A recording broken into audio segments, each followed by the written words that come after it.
Hey, good evening, everyone. Welcome back to Blue Ridge Silverhound, and today I think this would be a good time to discuss machine doubling versus actual double die.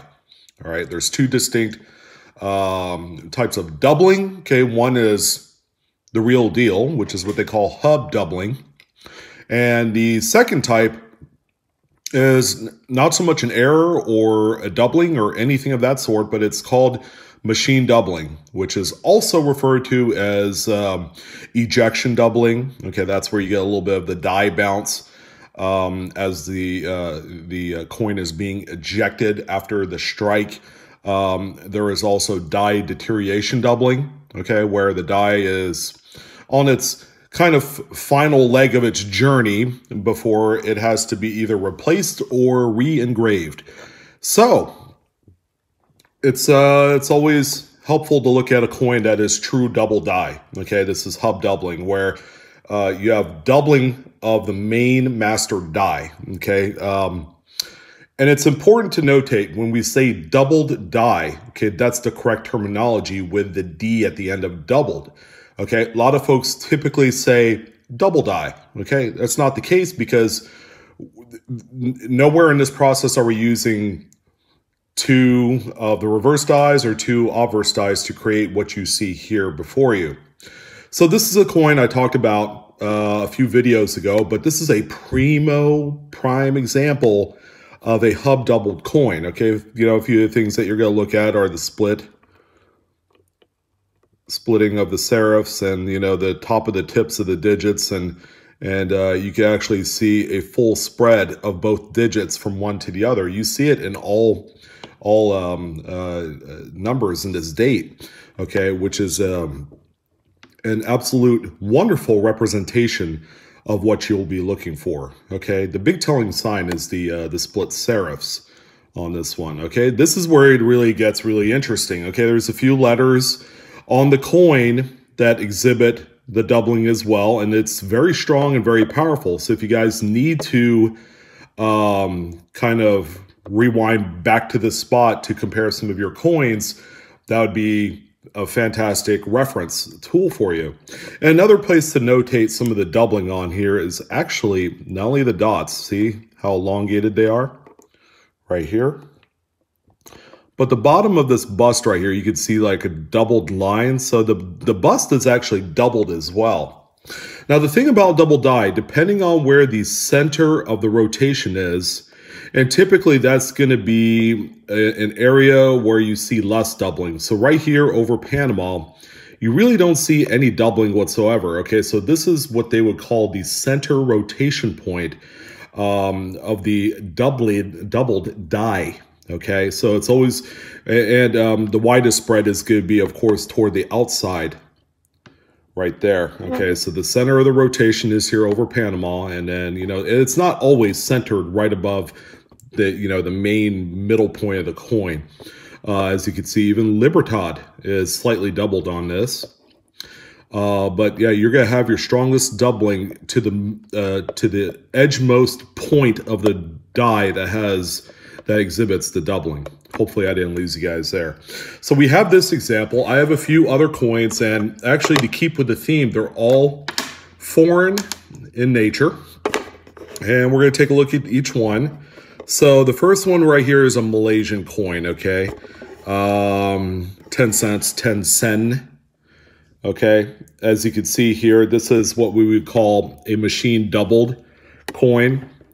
And typically on a machine double coin, okay, you are going to exhibit some of that machine doubling all the way around the coin. See the 1 and the 9, sen, okay, it kind of has some of that doubling. The 1 right here on the second part of the date, okay, you see that kind of like stepped feature. Think of it as a staircase.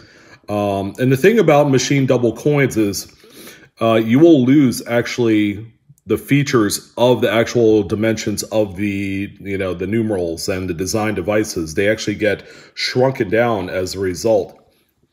So machine doubled right here, machine doubling in these letters right here, which is where it's the strongest.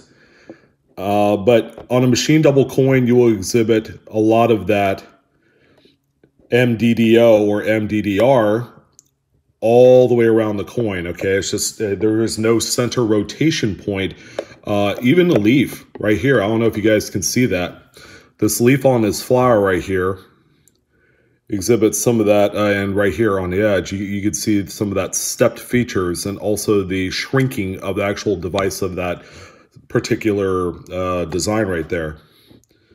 All right, so there you go. The N, the E. Yeah, with machine doubling, all the devices have been shrunk down. Here's one from India. Let's see if we can find anything on here. Maybe it's not on this side.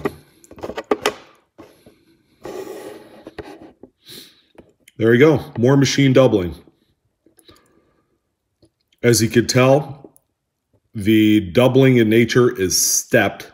Okay, it's not notched or anything like that. The devices have been shrunken down. As you can see, the bottom of the bust is completely clean. And then you have more of that machine doubling right here. It looks awfully convincing, I know. But looking at other coins from India of the same type, I actually have a whole bunch of them. You could tell that the devices were shrunken down as a result of the die hop on this coin as the coin is being ejected. Okay, so they can be seen on all different types of planchet types. Okay, here is an aluminum coin which exhibits very light machine doubling. You can see it in the S, top of the C, this S right here,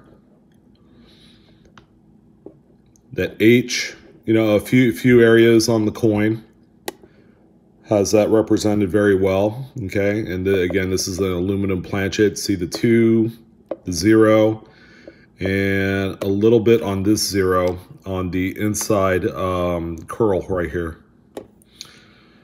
So we got those 2 there. Top of the U, check that out. And we have one more coin to compare to, and then what we'll do is go back to the Panama coin, so that way I'm still going to get questions about this, and that's okay. There you go. More machine doubling. It's a little less subtle on here, but you know, you could see it on that first character. And more so, you could see it. Let's see if I rotate the coin around so that way the lighting aspect of it's a little bit different. There you go.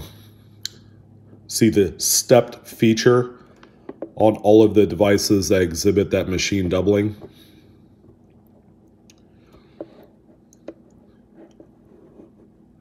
Pretty good comparison, if I say so. You know, it takes a little bit of practice. I think the big thing is it doesn't hurt to pull these coins out. All right, I've looked at a few coins on email regarding machine doubling, and I figure it would be a good time to do a companion video of sorts showing the differentiation between the two. Okay, here's that 1907 Panama Medio. Okay, this and the machine doubling on this one obviously does not exist because this is a true hub doubled coin. The die already had its double impression on there, so it therefore translated into what you see on this coin. Again, the center of rotation is right here above Panama, or in this general vicinity. And then your strongest doubling is going to be on the opposite side of that center of rotation. Okay, let's see. Let's see if we could kind of stack the coins here and see if we could actually pull off a little bit of... so you see that one there. Maybe it's this one.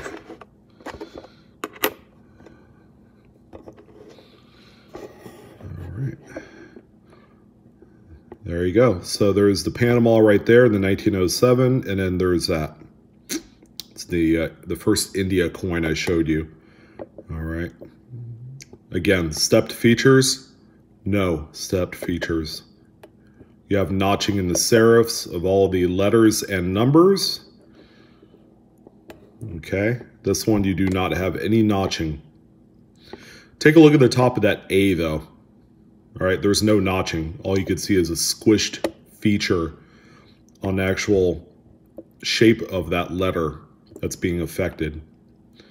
But anyways, that's a cool little kind of compendium video. You know, I would encourage you, if you need help along this type of reference for machine doubling versus hub doubled coins, I would greatly encourage you to bookmark or even put this in a playlist.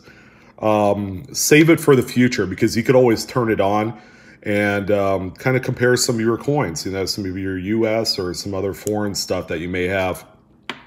Foreign coins, there is a ton of both hub doubled coins and there's a ton of machine doubled. Okay, so it's great practice if you want to do it, and it's, you know, virtually inexpensive to go through all those type of coins. But it was a pleasure talking about this one with you.